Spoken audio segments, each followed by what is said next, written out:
राधे राधे महाराज जी।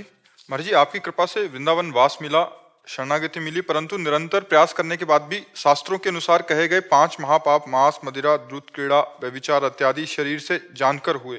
इन्हें आपके समक्ष कबूल करके आपसे प्रार्थना है कि कोई प्रायश्चित बताएं महाराज जी, दंड दें। नहीं, हमारी प्रार्थना है कि सबसे बड़ा प्रायश्चित होता है अवलो नशानी अब ना नशे हो। पहला प्रायश्चित स्वीकार करो तो आगे के प्रायश्चित हम बताएं तुम्हें। पहला स्वीकार करो अवलो नशानी अब ना नशे हो। आज तक किया, कसम खाता हूं कि आज के बाद नहीं करूंगा। बोलो। आज के बाद नहीं करूंगा। अभी एक शब्द भूल गए। आज कसम खाता हूँ, आज के बाद नहीं करूंगा। नहीं करूंगा। सर्व पापों का प्रायश्चित पहले एक ये।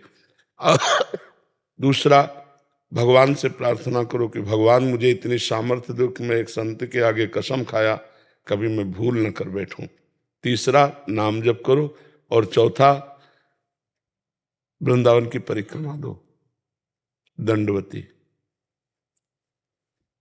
एक परिक्रमा दंडवती दे दो, ठीक हो जाए। ठीक है महाराज जी, दंडवती परिक्रमा आपने बताई है, अगर वो एक ही दिन में करनी है या नहीं? एक दिन में तो हो ही नहीं सकती ना, वो क्रम बाई क्रम होती है।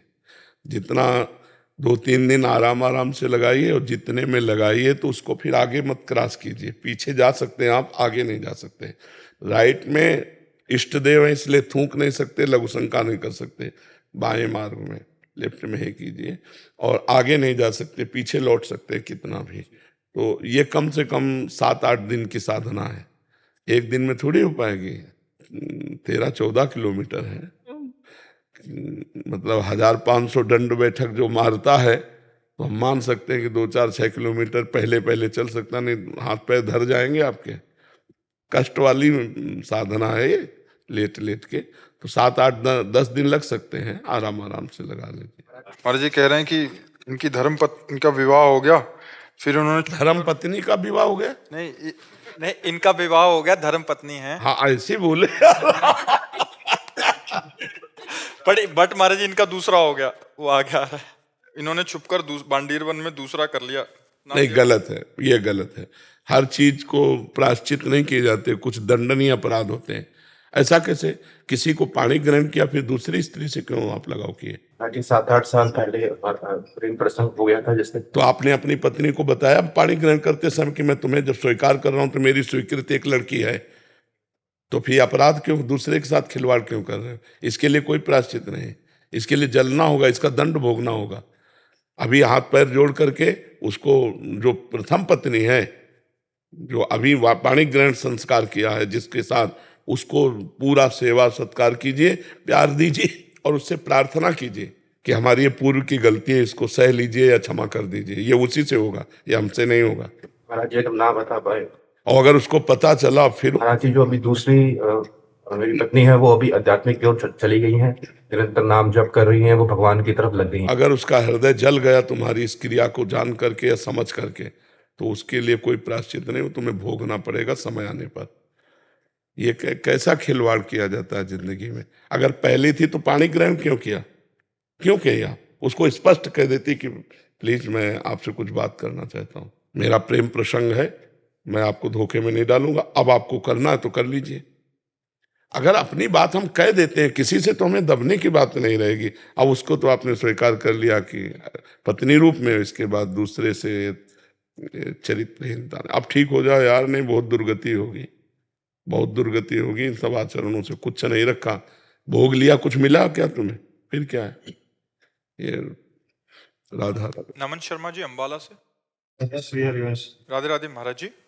महाराज जी, मनुष्य के जीवन में कर्म प्रधान है या भजन प्रधान है? यदि मैं कर्म ठीक ना करूं और भजन करूं तो क्या बैलेंस हो जाएगा? कौन सा कर्म आप कर्म समझते हैं? जो भी महाराज जी, जो हम सब करते हैं पूरे दिन में, दिनचर्या में, तो सब कर्म ही होते हैं, कुकर्म नहीं होते क्या? कुकर्म भी होते हैं महाराज जी, उसमें से कुछ। कुकर्म ना करना ही भजन है। भजन का मतलब समझते हो?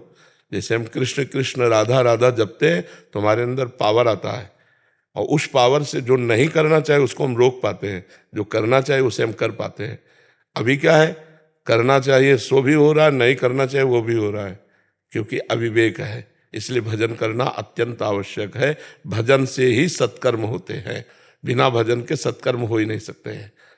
मूल चीज भजन है, कर्म तो हमारी दुर्गति करते चले आ रहे हैं। अब भजन करेंगे तो हमारे वो कर्म होंगे जो सदगति जिनसे हमारी होगी, इसलिए भजन अनिवार्य है। भजन का तात्पर्य है हमारा पवित्र आहार होना चाहिए, हमारे पवित्र विचार होने चाहिए।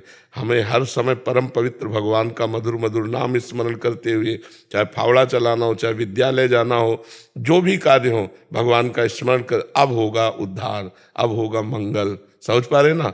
नहीं तो अभी मन हमारा अच्छे काम के लिए सलाह देगा, थोड़ी देर में बुरे काम के लिए सलाह दे देगा, तो वो हो जाएगा निषिद्ध कर्म और ये हो जाएगा शुभ कर्म। लेकिन दोनों बांधने वाले, मुक्त करने वाला तो कोई कर्म बना ही नहीं, भजन। इसीलिए दोनों के बंधन में ना बंधे, न शुभ के, न अशुभ के, न सुख के, न दुख के, नाम जप करें। ठीक है? वशिष्ठ जी। महाराज जी, आपके चरणों में कोटि कोटि प्रणाम। महाराज जी, आप कहते हैं कि भगवत प्राप्ति निसंकल्प होने पर होती है, परंतु ऐसा करने में बड़ी कठिनाई सी हो रही है। रोजमर्रा के कार्यों में कुछ ना कुछ तो गलती हो ही जाती है। बिल्कुल बच्चा, लेकिन भजन करोगे ना, नाम जप करोगे ना, तो वही पावर आ जाएगा जो अभी इस बच्चे से कह रहे थे। बिना भजन के वारि मथे घृत होए बरु सिकता ते बरु तेल, बिनु हरि भजन न भवतरी या सिद्धांत पेल। खूब राधा राधा राधा राधा नाम जप करो, माता पिता की सेवा करो, क्योंकि आप गृहस्थ बालक हो ना, और जो भी कार्य आपका, मतलब पढ़ाई पढ़ रहे हो तो बड़ी एकाग्रता से उसको पढ़ो, वो भगवान की पूजा है। अध्ययन जो है ये भगवान की पूजा है। शास्त्रों का अध्ययन करो, नाम जप करो, माता पिता की सेवा करो। धीरे धीरे जब हृदय पवित्र होगा तब आप ये देख पाओगे कि मेरे संकल्प करने से कुछ नहीं, ये भगवान की त्रिगुणात्मिका माया से अपने आप सब करवाया जा रहा है, मैं नहीं कर रहा हूँ। गुणानुगुण वर्तनते मनुष्या पार्थ सर्वसा, सतोगुण रजोगुण तमोगुण अपने अपने अनुसार क्रियाएं करवा रहा है, मैं करता नहीं हूँ, मैं तो दृष्टा हूँ उस कार्य का। बढ़िया मुक्त हो जाओगे। अब भी दृष्टा हो लेकिन आप अपने को कर्ता माने हुए हो देहाभिमान के कारण, इसलिए आप बंधन युक्त हो।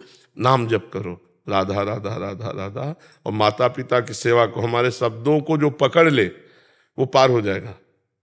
क्योंकि कोई भी शब्द ऐसा नहीं है जो हम बोल रहे हो, बस इतनी बात समझ लो। जो भी उत्तर है वो सीधे श्री भगवान से आता है। हम पढ़े लिखे नहीं, ये साउंड केवल है, वाणी श्री भगवान ही भेजते हैं। अगर उसे पकड़ लो तो अपने आप ठीक हो जाएगा। महाराज जी, अगर माता पिता सेवा ना लेना चाहते, हमारी भावना होनी चाहिए सेवा की। रोज माता पिता को दूर से प्रणाम करें, इससे रोकेंगे क्या वो? हमें विचार करो। लेकिन मन में भाव रहता है कि हम माता पिता की सेवा करें, हमारे साथ रहें, हमें सेवा का मौका, आपकी वाणी से हमें। जी जी जी, अगर वो नहीं लेते तो हमारी भावना तो है ना, हमारा कल्याण हो जाएगा।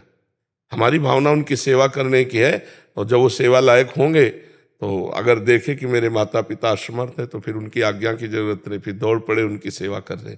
अभी समर्थ होंगे तो वो सेवा नहीं ले रहे, कोई बात नहीं, हमारी भावना तो है सेवा की, और जब वो असमर्थ होंगे तब ये भावना हम क्रिया रूप में परिणित कर देंगे। शिक्षा नहीं कर पा रहे तो अर्थ के द्वारा कम से कम करते रहे। हाँ बिल्कुल, अर्थ की भी सेवा होती है। तन मन धन, तो मन से तो सोच ही लिया, अगर अर्थ की सेवा पहुंच जाए तो और बहुत अच्छी बात है, और तन से सेवा होने लगे तो कहना क्या है। भगवान का स्वरूप होते हैं माता पिता, उनकी सेवा करना अनिवार्य होता है। महाराज जी, जैसे अब नाम जप करता हूँ तो जैसे ध्यान कार्य कर रहे हो वो आते हैं मन में, कोई उससे कोई फर्क नहीं पड़ने वाला। मन एक सीसीटीवी के जैसा है, वो अनंत जन्मों की सब चीजें भरे हुए हैं, और हमारा नाम जब उसको डिलीट करता जा रहा है, तो वो आ नहीं रही संसारिक चीजें, वो जा रहे हैं संसारिक चीजें। हमारा मन निर्मल होता जा रहा है, भजन से मन निर्मल होता है, निर्मल मन ही भगवत प्राप्ति करता है। निर्मल मन जन सो मोहि पावा, मोहि कपट छल छिद्र न भावा। खूब नाम जप करो, अगर संसारिक चिंतन हो रहा है उससे कोई फर्क नहीं पड़ेगा, वो संसारिक चिंतन रोज करो, डिलीट हो रहा है, और नाम जप चल रहा है तो हम भगवान के नजदीक पहुंच रहे हैं। महाराज जी, मैंने 20 साल से गुरु किया है, लेकिन स्पेन से आया हूँ, लेकिन मेरा डिसिप्लिन नहीं बनता है। मेरे गुरुजी ने पूना के, आनंद आता है लेकिन मेरा दिनचर्या नहीं होती, और मेरे जीवन में बहुत कुछ हुआ है कि किन्ने जादू टोना कर दिया। मैं कैसा बच के आया हूँ, आपके पास आया हूँ, मुझे पता नहीं क्या ये चीजें होते हैं। महाराज जी, मेरे से हुए, मेरे पत्नी पर किए गए हैं। हम, मेरे पास इसका जवाब इसलिए नहीं है क्योंकि हम केवल परमार्थ का उत्तर देते हैं, भगवत प्राप्त। डिसिप्लिन कैसा हो मेरा। अब चूक ये बात तो आपको अपने गुरुजी से पूछनी चाहिए, क्योंकि हम जब बताएंगे तो कोई साधन बताएंगे, और वो उचित नहीं रहता कि गुरु के होते हुए किसी और संत का साधन स्वीकार करे। या तो उस पर गुरु भाव हो, और या फिर आप में गुरु देखता हूँ मेरे गुरु जी को। तो हम पहली बात तो कहते हैं कि यदि तुम नाम जप करते हो तो तुम्हारे ऊपर कोई जादू कर दे, ऐसा पैदा नहीं हुआ। नहीं, भारत का किसी भी जादूगर, किसी भी टोना, किसी तांत्रिक को बोलो हमारा प्रेमानंद नाम मोबाइल में फोटो होगी, वही फोटो से तंत्र कर दे। 12 घंटे खोल के बैठे रहते हैं, देखते ही रहते हैं वहाँ स्टैंड में। हम इसीलिए कह रहा हूं आपसे कि अगर आपको विश्वास हो, अभी मेरा सिमरन कैसा हो बस। अब नाम पकड़ो। कौन सा नाम जप करते हो? जो गुरुजी ने मंत्र दिया है कि नाम दिया है? मंत्र दिया है। मंत्र अपवित्र दशा में नहीं जपा जाता, हर समय पवित्र थोड़ी रहते हो। हाँ तो नाम नहीं दिया है मुझे। नाम जप करो। कौन सा आप बताइए। हम तो राधा राधा जपते हैं। राधा राधा जपो। हाँ, मंत्र और पवित्र अवस्था में। पवित्र अवस्था। अब फिर आप देख लेना, अन्य समय राधा राधा जपो, और जब पवित्र अवस्था तो गुरु मंत्र जपो। मानसिक गुरु जी का पहले ध्यान करो अपने, और उनको प्रणाम करो, और फिर गुरु मंत्र जप करो। और ये बात समझ लो कि आज के बाद आपके ऊपर कोई तंत्र मंत्र काम नहीं करेगा। हमारी बात समझ रहे हो? समझ गया मैं बिल्कुल। मुझे माफ करो, मुझे साफ करो, मुझे नव बनाओ, मुझे निर्मल बनाओ, मुझे कुछ की न बनाओ, मुझे प्रभु का प्रेम दिला दो। बिल्कुल। मुझे सिर्फ प्रेम चाहिए। पहली बात तो आप डरना नहीं आज से कि आपके ऊपर कोई तंत्र मंत्र कर देगा। दूसरी बात, हर समय राधा राधा राधा स्मरण करो, पक्का जो जो चाह रहे हो सब हो जाएगा। निर्मल बन जाओगे, नवीन बन जाओगे, भावात्मक बन जाओगे, प्रेमी बन जाओगे। बस शुरू करो। राधे राधे महाराज जी। महाराज जी, आध्यात्मिक दृष्टिकोण से असफलता का क्या अर्थ है? भगवत विस्मरण। जिसकी स्मृति में संसार के व्यक्ति वस्तु स्थान का चिंतन होता रहता है वो असफल पुरुष है। और जिसका अव्यावृत भजनात् अखंड तैल धारावत निरंतर भगवान की स्मृति, वो अध्यात्म में सफल हो गया। अध्यात्म में सफल हो गया तो फिर व्यवहार में तो सफल हो ही गया। जिसका निरंतर भगवान का चिंतन चलता रहता है, हाँ, सब साधन कर यह फल सुंदर, प्रभु पद पंकज प्रीति निरंतर। समस्त साधना का ये सुंदर फल है कि प्रभु के चरणों का निरंतर ध्यान, निरंतर चिंतन चलता रहे। राम कृष्ण हरि राधा जो नाम प्रिय हो निरंतर चलता रहे, और हमारे को किसी भी द्वंद्व से कोई भी उद्वेग न हो। मान करे तो हर्ष न हो, अपमान करे तो शोक न हो, निंदा करे तो हमें दुख न हो, स्तुति करे तो हमें सुख न हो। जय हो या पराजय, सुख हो या दुख, मान हो या अपमान, सबको समान रखकर निरंतर नाम जप करना, यही अध्यात्म की सफलता है। और द्वंद्वों में फंस जाना और भगवान का विस्मरण हो जाना, यही अध्यात्म की असफलता है। भोगों में फंस जाना, यही अध्यात्म की असफलता है। महाराज जी कह रहे हैं कि विद्यार्थी हैं, तो उस दृष्टिकोण से जब असफलता मिलती है तो अध्यात्म की दृष्टि से देखा जाए तो असफलता का क्या रूप रहेगा महाराज जी? मेरे प्रयास में कमी नहीं होनी चाहिए, और फिर अगर हम फेल हो जाते हैं तो फिर हमारा प्रारब्ध भोग है। अन्यथा अपने प्रयास की तरफ देखना चाहिए कि मेरी पढ़ाई में, हम तो ये कहते हैं विद्यार्थी का फेल होना हो ही नहीं सकता, क्योंकि विद्यार्थी के क्लास के अनुसार ही प्रश्न किया जाता है। क्लास से बाहर प्रश्न नहीं किया जाता कि आप 7 क्लास में हो, आपको 8 क्लास के, 9 क्लास के, ऐसा नहीं है। आप अगर 7 में हो तो 7 की क्लास के, और आपकी बुक से किया जाएगा तो आप उत्तर क्यों नहीं दे पाए? क्योंकि आपका एक चैप्टर है, उस चैप्टर में आप प्रवीण क्यों नहीं बने? साल भर दिया जाता है आपको जीतने के लिए, 1 वर्ष दिया जाता है। 1 वर्ष में परीक्षा होती है, जो क्लास परिवर्तन होता है तो 1 वर्ष सालाना परीक्षा के बाद ही तो होती है। तो 1 वर्ष तक आप क्या करते रहे? आप अगर सही प्रश्न का उत्तर दिए तो मुझे ऐसा नहीं लगता कि टीचर लोग हमारे सही उत्तर में नंबर ना दें। क्यों ऐसा हो सकता है सही उत्तर में नंबर ना दें? अगर वो ऐसा करते हैं तो महान पातक करते हैं, वो महान अपराधी हैं। अगर ऐसा करते हैं, मुझे तो लगता है ऐसा नहीं करेंगे कि अगर हम सही उत्तर, सटीक उत्तर दिया है तो नंबर उनको देना पड़ेगा। गुरुजी कंपटीशन है एग्जाम में, ऐसा नहीं होता ना उसमें। महाराज जी कुछ जैसे अभी पढ़ाई हो गई, ग्रेजुएशन यहाँ हो गई, उसके बाद आईएएस या आईपीएस आदि की तैयारी करते हैं जब बच्चे, तो कहीं से भी हर फील्ड का ज्ञान होना चाहिए उन्हें, उसके लिए तो अब इतनी पढ़ाई कर चुके हो तो तुम्हें हर फील्ड का ज्ञान नहीं है?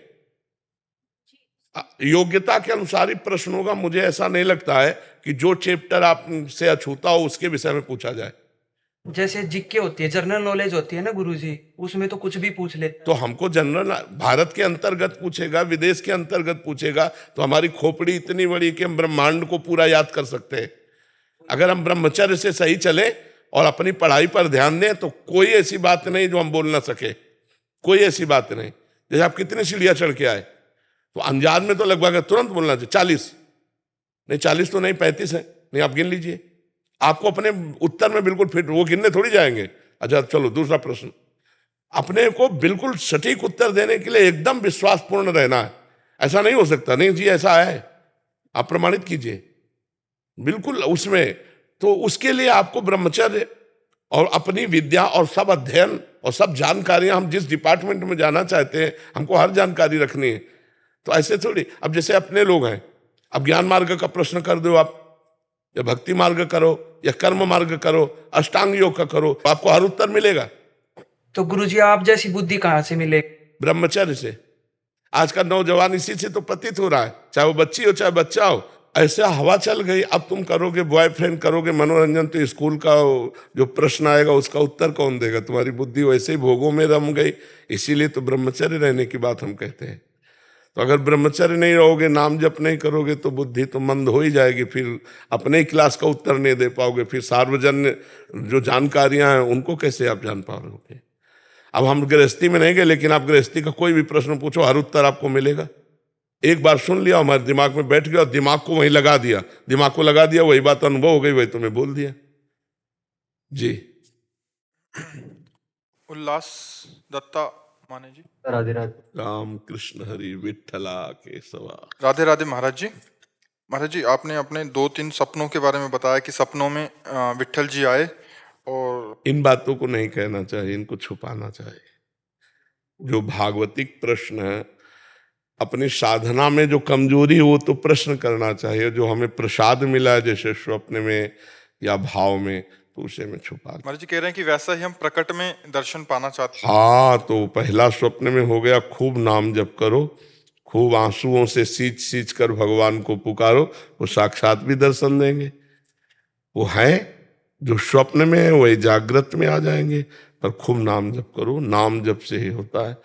नामदेव, तुकाराम, जितने भी महापुरुष हुए सब नाम के बल से हुए कि नहीं? नाम के बल से। विट्ठल विट्ठल विट्ठल, जय राम कृष्ण हरि, जय राम कृष्ण हरि। अरे कितना आनंद, मंजीरा उठाओ, शुरू कर दो 1 घंटा जय राम कृष्ण हरि, देखो कैसा आनंद आता है। भगवान के नाम में अपार आनंद है। हमें लगता है महाराष्ट्र में तो कीर्तन प्रधान भजन है, कीर्तन ही प्रधान है। नाम गुण लीला का गायन करते हुए खूब कीर्तन करना, खूब कीर्तन करो। मद भक्ता यत्र गायंती तत्र तिष्ठामि नारदः, जहाँ मेरे भक्त गायन करते मेरे गुण नाम रूप लीला का, वहीं मैं विराजमान रहता हूँ, भगवान ऐसा कहते हैं। तो खूब नाम जप करो, भगवान का दर्शन कोई दुर्लभ थोड़ी है।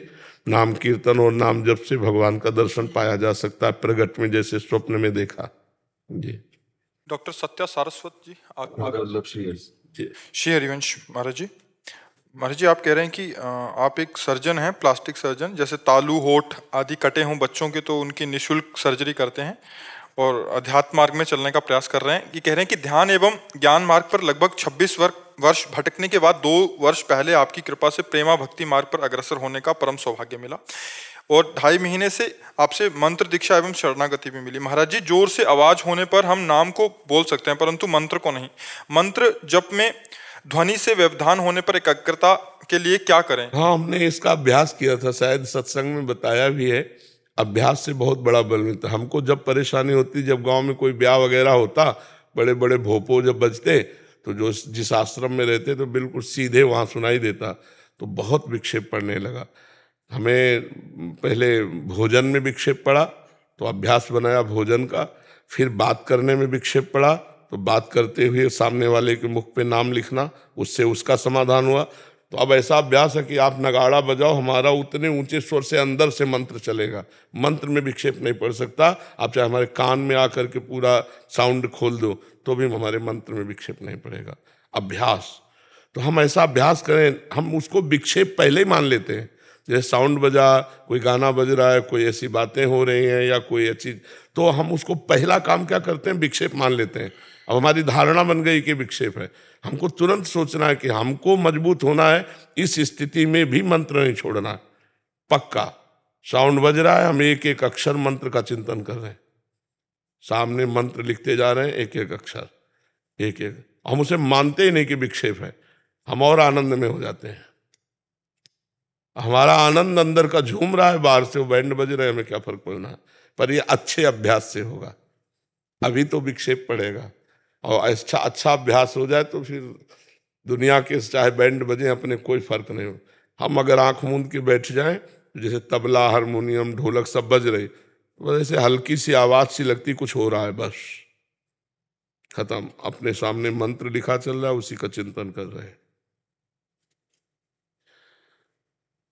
इतने रूप हैं, सुबह से इतनी भीड़ थी, एक भी व्यक्ति का चिंतन नहीं, क्योंकि हर व्यक्ति में भगवान का दर्शन करते हुए, हर व्यक्ति में भगवान का भाव करते हुए, सबको देखते हैं, सबको ऐसे देखते हैं, लेकिन सबको देखते हुए किसी को नहीं देखते, अपने भगवान को देखते हैं, अपने भगवान को प्रणाम करते हुए ऐसे।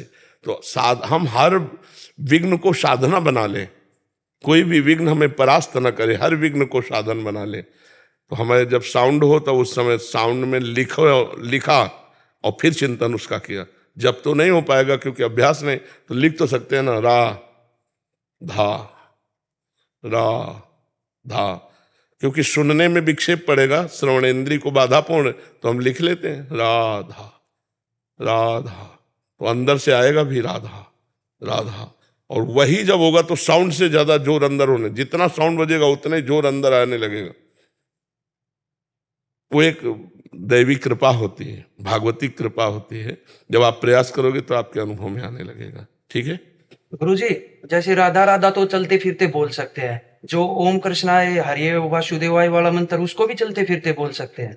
अपवित्र दशा में ना बोलो तो अच्छा रहेगा, पवित्र हो तो चलते फिरते बोल सकते हो। फिर उसको बैठ के ही जपना पड़ेगा। नहीं, अगर पवित्र तुम्हारे कपड़े हैं और शरीर पवित्र है तो आप चलते फिरते भी जप सकते हो, नहीं तो फिर नहा धो के बैठ के जपो से। ठीक है। स्वप्न बहुत ज्यादा आ रहे हैं तो विचारों के ही वो उसमें रहता है। स्वप्न बहुत ज्यादा आते हैं। अच्छा, मैं तो लगता है अगर ठीक समय से नींद लो तो स्वप्न की गुंजाइश ही नहीं है। अब 24 घंटे में 3-4 घंटे अगर लेटोगे तो बेहोश होकर सो जाओगे कि स्वप्न तो तब आते हैं जब अधिक समय हम लेटते हैं। नींद से अधिक समय लेटते हैं तो मन स्वप्न में चला जाता है, नहीं तो होश ही विचार जो हम ज्यादा करते हैं उससे भी स्वप्न आते हैं। स्वप्न का कोई अस्तित्व तो नहीं है, बिना विचार के भी आते हैं, उठपटांग भी आ जाते हैं, भागवतिक भी आ जाते हैं, संसारिक भी आ जाते हैं, उनका कोई तारतम्य नहीं है। स्वप्न का कोई तारतम्य नहीं, क्योंकि हम बेसुध है। अब उस समय जो तरंगा उठ रही माया के द्वारा वही आ गई सामने। अब जैसे भगवान आ गए या भगवान के भक्त आ गए, ये कृपा हुई कि स्वप्न में भगवान या भगवान के भक्त आ गए, नहीं तो बेमतलब उठ पटांग की भी बातें तो आती है, नहीं आती, उनका कोई तारतम्य अपने जीवन से नहीं है, फिर भी वो आती है। कि जैसे शरणागति जब हुआ था उस समय पर श्री हरिवंश महाप्रभु जी को स्वप्न में नहीं मगर मंत्र में देखा, तो इसका भी कुछ। हाँ, क्योंकि आचार्य के आने पर ही तो शरणागति सिद्ध होती है। आचार्य और जो भी अनुभव होता है उसे चुपचाप छुपाता रहे, किसी से न बताए। अच्छा, गुरु से इसलिए बताने की जरूरत नहीं कि वही तो आए थे, चाहे आचार्य हो, चाहे गुरु हो, चाहे इष्ट हो, एक ही है। भक्ति भक्त भगवंत गुरु चतुर नाम बपु एक, वही एक परमात्मा ही भक्ति है, वही भक्त है, वही गुरु है, वही इष्ट है, उसमें कोई अंतर दूसरे से बताने की कोई जरूरत है नहीं। इसलिए उसे गुप्त, और गुप्त रखना बड़ा कठिन है, क्योंकि अहंकार गुप्त रहने नहीं देगा। वो चाहता है कि 4 लोग सुने कि हम में कुछ विशेषता है, तो हमें लगता है उस अहंकार को दबा देना चाहिए, वो विशेषता बढ़ती चली जाएगी। डॉक्टर ओम प्रकाश गुप्ता जी मेरठ से। महाराज जी, मैं एक चिकित्सक हूँ महाराज जी, उसमें काफी व्यस्त रहता हूँ महाराज जी। हनुमान प्रसाद पोदार जी राधा बाबा के शरणागत हूँ। पोदार जी को मैं सदगुरु मानता हूँ। उनकी जो पुस्तिका है उसमें से सब में भगवान को देखना, भगवत कृपा पर अटूट विश्वास और भगवत नाम का अनन्य आश्रय। महाराज जी, स्वामी जी की इन 3 बातों को ही मानता हूँ और उनके बताए हुए मार्ग पर चलने की कोशिश करता हूँ। गुरु मंत्र और राधा नाम का निरंतर जाप करता हूँ। कृपया मेरा मार्गदर्शन करें जिससे बाबा और बाबू के बताए हुए मार्ग पर चल सकूं। बकाया क्या रह गया फिर? इसी में पूर्णता है। और ये गुण साधन ते नहीं होई, तुम्हारी कृपा पाव कोई कोई। तो शरणागत महापुरुषों के हैं तो हमें दृढ़ विश्वास रखना चाहिए कि मेरे साधन से असाधन का त्याग होगा, पर मेरा काम तो बाबूजी की कृपा से होगा, भाई जी की कृपा से होगा। जब हम कृपा पर आश्रित है तो हमें फिर साधन हम जो कर रहे हैं वो करना ही चाहिए, क्योंकि साधन नहीं करेंगे तो असाधन बनेगा, असाधन बनेगा तो अंतःकरण मलिन होगा, भगवत साक्षात्कार कम कर नहीं पाएंगे। तो साधन करने से अंतःकरण पवित्र हो रहा है, असाधन का त्याग हो रहा है, पर भगवत प्राप्ति तो कृपा से होगी। तो हमें जब कृपा से होगी तो हम बहुत रो सकते हैं उनके लिए कि कृपा करो और हमें भगवत साक्षात्कार करा दो। एक बार भाई जी से, हनुमान प्रसाद पोद्दार जी से भाव में थे तो बहुत निज जनों ने प्रार्थना की कि आप राधा कृष्ण का दर्शन करा दीजिए। तो उनका सत्य मानिए, यदि ऐसा सिद्धांत होता तो मैं बिना भजन किए सबको करवा देता, पर बिना भजन किए भगवान का साक्षात्कार अत्यंत कठिन है। इसलिए खूब नाम जप करो, सब में भगवत भावना करो, हर कर्म प्रभु को समर्पित कर दो, इसी से भगवत प्राप्ति की योग्यता अपने आप हो जाएगी। बहुत सुंदर है। और चिकित्सा रूपी पूजा मरीज रूपी भगवान की आप रोज कर ही रहे हो, तो खूब अच्छे से अच्छे जितने प्रवीणता पूर्वक हम किसी मरीज के दुख को दूर कर पाएं, यही हमारी भगवान की आराधना हो जाएगी। खूब नाम जप करो, महापुरुषों के आश्रित रहो। प्रवीण कुमार जी दिल्ली से। राधा वल्लभ श्री हरिवंश। श्री हरिवंश महाराज जी। महाराज जी, मैं अपने पूर्वजों के लिए थोड़ा चिंतित हूँ। मेरे परिवार में आज तक जितनी भी मृत्यु हुई है वो अकाल ही हुई है। जैसे किसी ने खुद को आग लगा लिया, किसी ने खुद को जहर खाकर, किसी को फांसी लगा ली। महाराज जी, मैं एक संतान या एक भाई होकर उनका कैसे उद्धार कर सकूं और आगे के क्रम को कैसे रोकूं? वैसे मुझे लगता है एक बार संस्कृत से अगर भागवत सप्ताह अपने घर में करवा लो तो ये विचार आया था करवा लो। संस्कृत से, संस्कृत से मूल संस्कृत 18,000 श्लोक, कोई प्रवीण जो विद्वान ब्राह्मण हो उसको बुला करके और फिर आप करवा लीजिए पूरा अनुष्ठान से सप्ताह की। और जो जो पधारे हैं उनके नाम संकल्प कर दीजिए, उनका मंगल हो जाएगा और घर भी मंगलमय हो जाएगा। और आप स्वयं नाम जप कीजिए। कोई नशा तो नहीं करते? करता था, अब छोड़ दिया। अब नहीं करते ना। नाम जप करो और साप्ताहिक की श्रीमद् भागवत करवा लो किसी से। जी। आशीष शुक्ला जी वाराणसी से। जी महाराज जी, सादर प्रणाम। महाराज जी, मनुष्य जीवन एक यात्रा है या प्रभु को पाने की अंतिम मंजिल है? अंतिम मंजिल है। अब इसे अंतिम मंजिल बना दे कोई, वो बड़ा भाग्यशाली होता है। नहीं, नवीन यात्रा यहीं से निर्माण हो जाती है। एक ऐसा स्टेशन है, यहाँ से भूत बन सकते हो, यहाँ से नाली का कीड़ा बन सकते हो, यहाँ से ब्रह्मा बन सकते हो, देवराज इंद्र बन सकते हो, भगवान का स्वरूप धारण करके भगवान को प्राप्त हो, जो चाहो कर सकते हो। इस समय मनुष्य योनि मिल गई, मतलब बहुत बड़ी बात बन गई, जो चाहो कर सकते हो अब। लेकिन फिर वही चाह इतनी गंदी है कि अंतिम की जगह क्या अनंत जन्मों के लिए और फैला देते हैं। पराई माता बहनों की तरफ गंदी दृष्टि रखना, नशा करना, जुआ खेलना, गंदे गंदे आचरण, हिंसा करना, अब जीवन बर्बाद कर लेते हैं लोग। संयम से रहकर भगवान का भजन करते हुए, परोपकार करते हुए यदि जीवन व्यतीत हो तो ये अंतिम है। साधन धाम मोक्ष कर द्वारा, पाई न जे परलोक सम्हारा, सो परत्र दुख पावई, सिर धुनि धुनि पछताए, कालहि कर्मय ईश्वर मिथ्या दोष लगाए, जेन तरह भव सागर अस समाज नर पाए, स्वत निंदक मंदमति आत्मनन गति जाए। वो आत्महत्यारा है जो मनुष्य शरीर प्राप्त करके सदाचरण करते हुए भगवान का भजन नहीं करता। वो बहुत ऊंचे पर चढ़कर नीचे गिरने जा रहा है। आधा पतन इसे कहते हैं। 84 लाख योनियों में सर्वश्रेष्ठ योनि मनुष्य योनि। अब इसके बाद तो फिर गिरना ही पड़ेगा, या अंतिम कर लो या गिर जाओ, दोनों बातें हैं। जी। मधु पांडे जी गाजियाबाद से। राधे राधे महाराज जी। महाराज जी, आपके बताए 2 दिन पहले के एकांतिक में गुरु के शरीर बिछड़ने का विषाद से प्रश्न उठा कि साधक को किसी भी शरीर संबंधी से मोह राग नहीं रखना चाहिए। फिर माता पिता क्यों ना हो तो फिर ये गुरु जी का शरीर से भी तो हम क्यों ग्रसित हो रहे हैं, वो तो तत्व रूप हैं। क्या ये साधक का स्वार्थ होगा विलाप करना, जबकि ये पता हो कि गुरुदेव को श्री जी मिल गई, उनकी आराधना पूर्ण हुई? नहीं, इसमें प्रेम होता है। जैसे श्री विट्ठल विपुल देव जी महाराज, स्वामी किसका प्रश्न है, स्वामी हरिदास जी के शिष्य है ना। तो विट्ठल विपुल देव महाराज जी को जे ही पता चला कि स्वामी जी अंतर ध्यान हो गए, पधार गए, आंख में पट्टी बांध ली कि आज के बाद किसी को देखूंगा नहीं और जबान में अन्न और जल नहीं रखूंगा, जब मेरे गुरुदेव नहीं रहे तो मुझे जीना नहीं। तो कई दिन हो गए, तो फिर हरिराम व्यास जी ने एक रास का मंचन किया जो ब्रजवासी बालकों के द्वारा होता है। फिर विट्ठल विपुल देव जी के पास गए और कहा चलो प्रिया प्रीतम बुला रहे हैं। तो हरिराम व्यास जी गए, बड़े महापुरुष हैं, तो आ गए। तो प्रियाजू से कहा इनकी आंख की पट्टी खोलो, तो इनको अपनी जूठन पवाओ, क्योंकि कुछ पाया ही नहीं, आंख की पट्टी नहीं खोली। तो प्रियाजू ने दौड़कर उनकी आंख की पट्टी खोल दी। जो ही खोली देखे सामने प्रिया प्रीतम, उनका स्वामी जी कहाँ है, स्वामी हरिदास जी। उनका वो तो अंतर ध्यान हो गए, उसी समय शरीर छोड़ दिया, उसी समय प्राण छोड़ दिया। कुछ खाने पीने और देखने की बात है उसी। ये गुरु प्रेम होता है कि तत्व रूप में तो पहले भी थे आप, लेकिन हमारा कल्याण नहीं हुआ। हमारा कल्याण हुआ जब आप आकार रूप धारण किए, आकार रूप से आए, तभी तो मुझे उपदेश मिला, तभी तो मैं समझ पाया। तत्व रूप में तो आप पहले भी थे, हमारे भी हृदय में थे, अखंड मंडलाकारम व्याप्तम येन चराचरम, लेकिन काम तो नहीं बनाना। काम तो हमारा तब बना जब आप आकार रूप में। तो मुझे इस आकार से कल्याण हो रहा है, इसलिए मैं इस आकार पर प्रेम करता हूँ। ये मोह नहीं, ये प्रेम है, गुरु प्रेम है। कि अब पर ये सत्य है कि शरीर तो जाना ही है, हमारा हो या आपका हो, एक न एक दिन तो जाना ही है। ये बड़े सौभाग्यशाली वो शिष्य हैं जो अपने गुरुदेव के सामने पधार जाते हैं। अपने गुरुदेव के लिए ऐसा सुनने को भी ना मिले कि वो पधार गए, हम पहले ही पधार जाए, ये तो बड़े सौभाग्य का विषय होता है। पर प्रायः हर महापुरुष को यहाँ से जाना पड़ता है। जी। दीपिका आर्या जी, राधे राधे महाराज जी।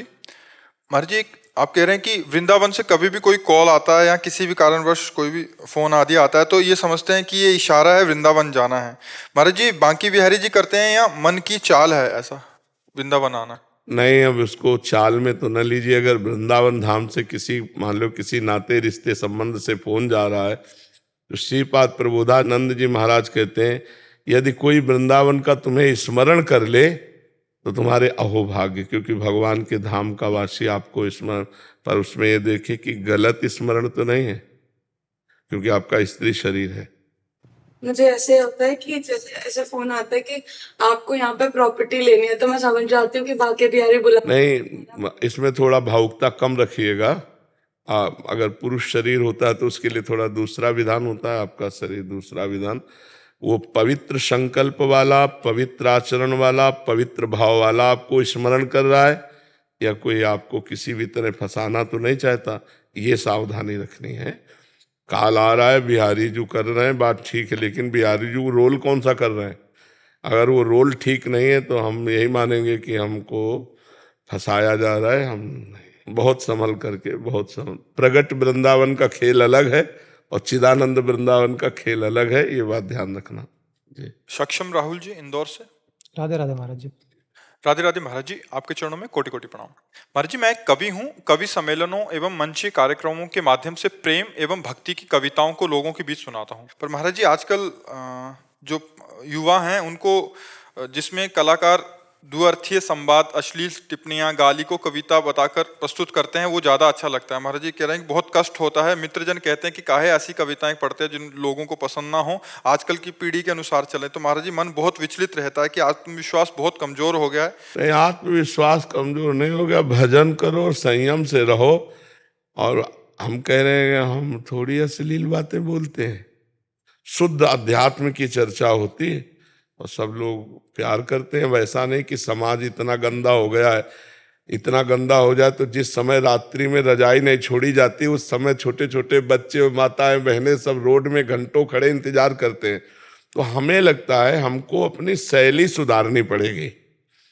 हमको वाणी में ओज और तेज धारण करना होगा, जिससे हमारे बोलते लोगों के चित्तवृत्ति हमारी तरफ आ जाए और हम आनंदित कर पाएं। हम अपनी कमियों को ढूंढें हम समाज में कमियां ना ढूंढें। तो हमें लगता है अगर हमारी वाणी में ओज है, हमारी वाणी में तेज है, हमारी वाणी में कुछ है तो सामने वाला प्रभावित होगा, नहीं है तो भी कैसे प्रभावित होगा। ऐसा नहीं कि सब लोग गंदी बात सुनने वाले हो। तो हमें लगता है हमें अपनी वाणी को संभालना होगा, हमें ऐसे चयन करने होंगे कवित्व जिससे लोग आकर्षित हो जाए, लोग आनंदित हो जाए। हम लोगों पर दोष दर्शन ना करें कि लोग जो है गंदी बातें सुनना पसंद नहीं, ऐसा नहीं। समाज असली में वो सुख चाहता है, चाहे जो कुछ सुने या देखे वो सुख चाहता है। अगर सुख मिलेगा तो आकर्षित होगा, सुख नहीं मिलेगा तो आकर्षित नहीं होगा। तो हमें भगवान से साधना करके ऐसी बात लानी है जिससे सुख मिले। और देखो कभी कभी एकदम सैड भी रहना ठीक नहीं है। अब समाज आई है तो कुछ पॉइंट ऐसे भी रखो जिसमें खिलखिला के हंस दे। थोड़ा उनकी दिनचर्या में घुसो गृहस्थी की, कुछ ऐसे पॉइंट निकालो जो उनकी दिनचर्या की बात करोगे और हंसी मजाक, तो फिर उनका मन लगेगा। अब एकदम उदासीन और सैड सॉन्ग मानो तो फिर हाँ तो सब कहेंगे यार रोने थोड़ी आए यार, थोड़ा तो मनोरंजन। कवि का मतलब होता है हंसा दे, प्रसन्न कर दे, आकर्षित कर दे, थोड़ा ऐसा, ठीक है ना जी। जीवन में आज तक पूरा प्रयास कर रहा हूँ कि श्री जी के और कृष्ण जी के सेवा में निरंतर मेरा एक एक क्षण लग जाए। लेकिन मैं कभी शिकायत भगवान से या श्री जी से नहीं किया है।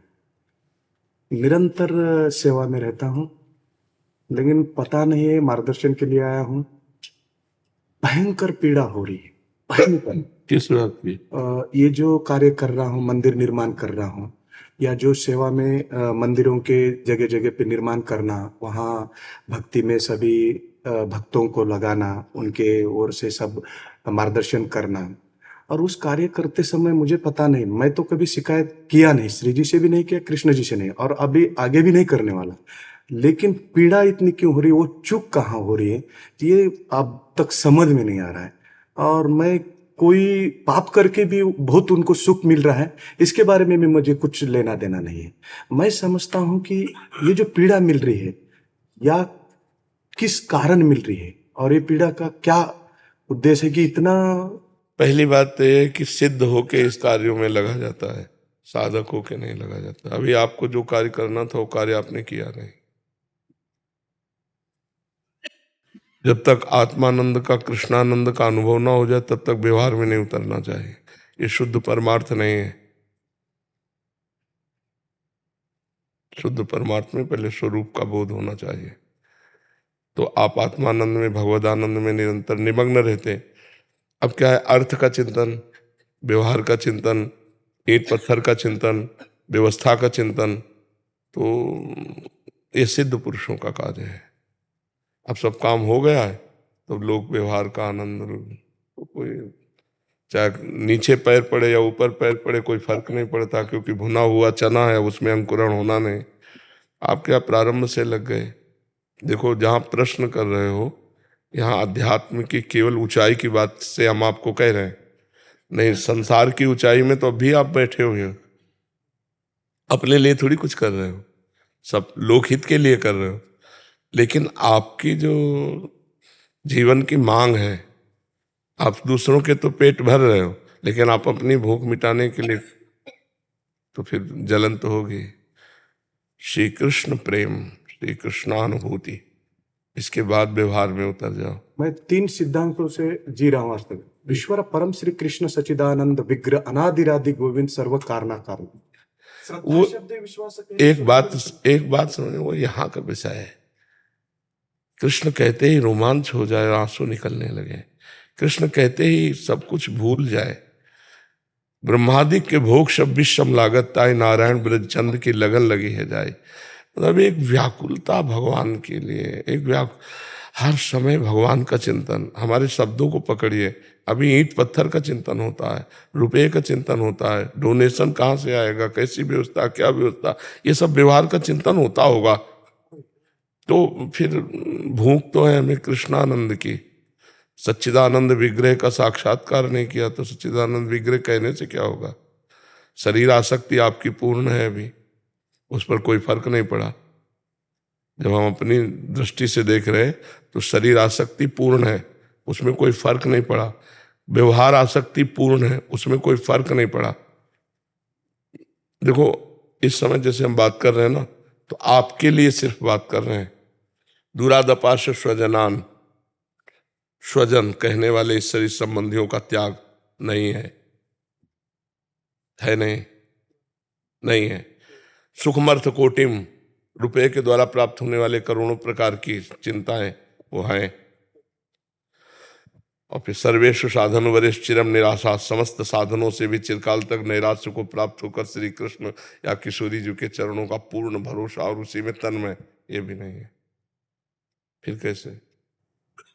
मैं निरंतर जब भी मैं पीड़ा में रहता हूँ, कष्ट में रहता हूँ, तो ये सत्य बात है। मैं कुंभ में भी एक दिन रहा था, मौनी अमावस्या के दिन, तो उसी कुंभ में जगत गुरु के साथ था, तो उसी में केवल पीड़ा हो रही थी इसी चीजों की। और उसी वक्त जब भी मुझे, क्योंकि आपका हृदय पवित्र है ना, आपको यह पवित्र हृदय की थोड़ी हो, पवित्र हृदय, पर वो हृदय की जो मांग है वो भगवदानंद है। और छुट्टू पुट्टू ओस के चाटने से प्यास नहीं बुझती। आपकी मांग श्री कृष्ण है, आपकी प्यास श्री कृष्ण से आप जान नहीं पा रहे। नहीं, आप कोई पाप कर्म थोड़ी कर रहे हो कि आपका हृदय जलेगा, समझ रहे हो ना। महाराज जी इसमें एक चीज पूछना, महाराज जी बाहरी सत्क्रियाएं हो रही हैं, जैसे मंदिर आदि निर्माण हो रहा है, बट इन क्रियाओं का आंतरिक, हाँ वो नहीं कैसे होगा महाराज जी? वो पहले एक बार हटना पड़ेगा, सबसे हटना पड़ेगा। हाँ महाराज जी स्वस्थ होने पे फिर स्वतः होंगी ये अगर भागवती क्रियाएं? हाँ, मतलब जैसे स्वयं भगवदानंद प्राप्त हो गया, अब वो जो कुछ चाहे जैसा चाहे हरि करवावे, उसका इससे कोई ताल्लुक नहीं होता। अगर ये 100 मंदिर एक साथ बनवाए तो कोई फर्क नहीं पड़ेगा, और ये फुटपाथ में पड़े रहे तो कोई फर्क नहीं पड़ेगा। तो पहले क्या करना चाहिए? पहले अपना कल्याण करो, पहले जग का कल्याण स्वयं होगा, पहले हमें भगवत प्राप्ति करनी चाहिए। उस कल्याण जो अभी हम जिस चेष्टा में लगे थे, उसका फल ये है कि जो वार्ता हो रही है हमारे। हाँ, क्योंकि मतलब सही ठिकाने पे निशाना नहीं लगेगा तो गोली फिरी ही जाएगी। सही ठिकाने, अच्छा किसी और से पूछो तो बहुत सही चल रहे हैं। हाँ बिल्कुल, कहीं भी किंचन मात्र, वो हम जान रहे हैं कि कहीं। बिल्कुल, जगत गुरु ने बोला कि मैंने उनको पूछा तो उन्होंने बोला आप बहुत पीड़ा से ग्रसित हो, आपका अनुष्ठान करना पड़ेगा। तो आपका एक, मैंने परसों में 2 घंटा रोज आपका सुनता हूँ, तो उन्होंने बोला कि ऐसा ऐसा ऐसा ऐसा करना पड़ेगा। और आपने कहा था कि ये जो कलयुग है इसमें जो मिलावट सब है, घी ये सब, आप केवल नाम का जप करो। तो मैं 28 नामों का जप करता हूँ हर दिन 3 घंटा, और पूरा श्री जी का ध्यान करता हूँ। जब भी मुझे ऐसी पीड़ा होती है, मैं श्री जी का चिंतन करता हूँ, तो आपका चेहरा शरीर पूरा मेरे सपने में आता है, और तब मुझे शांति मिलती है, और उससे निकल जाता हूँ। लगता है कि मैं जो श्री जी की प्रयास कर रहा हूँ, मैं कुछ भी नहीं कर पा रहा हूँ, केवल मैं उस रास्ते का जाने का, श्री जी का, श्री कृष्ण जी का, बचपन से भक्त हूँ, बचपन से सेवा कर रहा हूँ। लेकिन कमियां जो आपने बताई एकदम स्पष्ट बताई है। मैंने जैसा कुंभ में जगत गुरु जी के पास बैठा, उनसे बातचीत किया इस बारे में, तो उन्होंने बोला कि आपको अनुष्ठान करना होगा, आपको कुछ पहनाना होगा, तो आप आइए कुछ दूंगा। तो ये मुझे बहुत अजब लगा, गजब। हमारी जब दृष्टि जाएगी ना तो कह देंगे उठे, उतारो घड़ी, उतारो। उतार दिया उतार दिया, वो बोलने से पहले उतार दिया। और अनुष्ठान करने से कोई अनुष्ठान की जरूरत है, हम तुम्हें अनुष्ठान बता रहे हैं। मन वचन कर्म से हे हरि मैं आपका हूं, मुझे ये पूर्ण हो वो पूर्ण हो इससे कोई मतलब नहीं है, आपकी नौकरी केवल कर रहा हूं, मुझे चाहिए कि आप मुझे मिलिए। अब मैं अपने हृदय मंदिर में आपकी स्थापना करना चाहता हूं, बाहर तो स्थापना कर ही रहा हूं, हृदय मंदिर में आप आइए, आपको जितना जलाना है जला लीजिए, लेकिन आप मेरे हृदय मंदिर में आइए। किसी के अनुष्ठान की, किसी टोना टुटका की, तुम कोई पापी आदमी थोड़ी हो, कोई पाप थोड़ी कर रहे हो, बड़ा पुण्यात्मा महापुरुष ऐसे कार्य करते हैं। पर बात यह है कि श्री कृष्ण आपको ऊंचे उठाना चाहते हैं, इसलिए आपको असंतुष्ट कर रहे हैं। इसमें बात श्री कृष्ण की है कि वो आपको महापुरुष बनाना चाहते हैं, तो इसलिए आप जहाँ लगे हो वहाँ से वो आपको असंतुष्ट कर रहे हैं, वहाँ आपको जला रहे हैं कि आप और ऊपर उठो और ऊपर उठो। तो इसमें ये थोड़ी कि आप कोई त्रुटि कर रहे हो। आप जैसे कोई बिरले संत होते हैं जो अर्थ का सदुपयोग करके मंदिर आदि निर्माण करके लोक कल्याण में लगाते हैं, लेकिन चूंकि क्या बात हुई कि अभी हमारा काम नहीं हुआ, तो हमारी जो मांग है वो अधूरी रह गई, हम बाहर फैल गए, बार विस्तार को प्राप्त हो रहे हैं। अब हमें पहले समेटना चाहिए। जैसे मतलब आप बहुत अच्छे हो इसीलिए समझ पाओगे, इसीलिए हमने कह दिया, नहीं तुम बोलते नहीं। किसी संत के प्रति ऐसा थोड़ी बोला जाता है। देखो, जहां हम पकड़ पा रहे, आपका गृह संबंध अभी त्याग नहीं हुआ, माता पिता परिवार, इसका राग है कि नहीं अंदर? हाँ, माता पिता के प्रति बहुत भावुक रहता हूँ, बहुत इमोशनल रहता हूँ, उनसे अटैच। इसी को तो राग कहते हैं, इसी को तो मोह कहते हैं।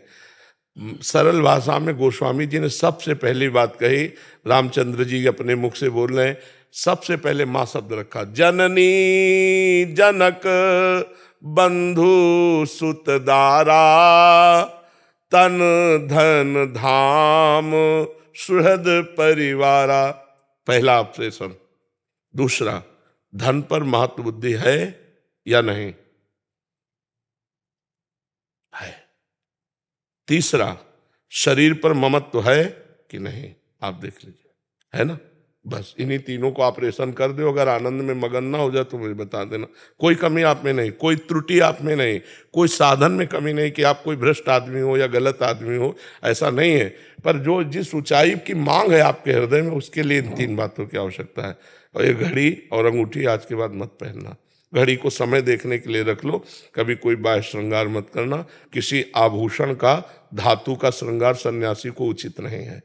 सन्यास, चूंकि आप सन्यास ले चुके हैं, अंगूठी है, सोने की जंजीर है या कड़े है, ये विषयी पुरुषों के होते हैं। अपने लिए यही तुलसी की माला, तुलसी, हाँ यही चीज, हाँ यही आभूषण है, यही अपने आभूषण है। मैं ऐसा इतना कुंभ में ऑस्ट्रेलिया से मेरे एक भक्त आए थे, ये इससे तो मेरा एक क्षण भी नहीं जाता था श्री जी के माला के बिना। वो रोने लगे मेरे पास आके, तो मैं उतार के दे दिया। तो नहीं देना चाहिए, देना नहीं चाहिए था। बाद में मुझे वो नींद ही नहीं आया, और बार बार आपका स्मरण हो रहा था, सपने आ रहे थे, तो मैं तुरंत भागे भागे वृंदावन आ गया। वहां से यहाँ आ गया, फिर बरसाना गया, राजभोग लिया, और फिर यहाँ आके आपको मिलके खुशी हो गया। जैसे आपके जैसे कंठी है, आपकी माला है, झोली माला है, ये ब्रह्मा जी भी आके मांगे तो नहीं देना। ये हमारे गलती हो गई मुझे। उस दिन से भोजन तक नहीं जा पा रहा है। और श्री जी के पास जाके बरसाना में भोजन किया, वहां भी नहीं जा पा रहा था अंदर। और एक प्रार्थना, और आज के बाद अब किसी से ये मत कहना मैं संतुष्ट रहता हूँ। वही मन की मन व्यथा रखिए मन में गोय, सुनिठ ली है लोग सब बांट न ली है कोई। किसी की सामर्थ्य नहीं कि वो आपकी उस ताप को जान सके। वो ताप कोई पाप जनित नहीं है, वो ताप महान पुण्य जनित है, जो आपको श्री कृष्ण विरह में पहुंचाना चाहता है। इसके लिए अनुष्ठान थोड़ी करने की जरूरत है, इसके लिए समर्पण की जरूरत है। ये कोई पाप निवृत्ति की बात है। ये जो ताप है पाप का नहीं है। जगत गुरु दर्शन ने मुझे इतना डराया महाराज जी, क्या बताऊं, इतना डर गया। तो मेरे को आप ही का याद आया और मैं तुरंत इधर। आप ठीक हो, आपका ताप कोई पाप जनित नहीं है। ये श्री कृष्ण विरह को प्रकट करने वाला है।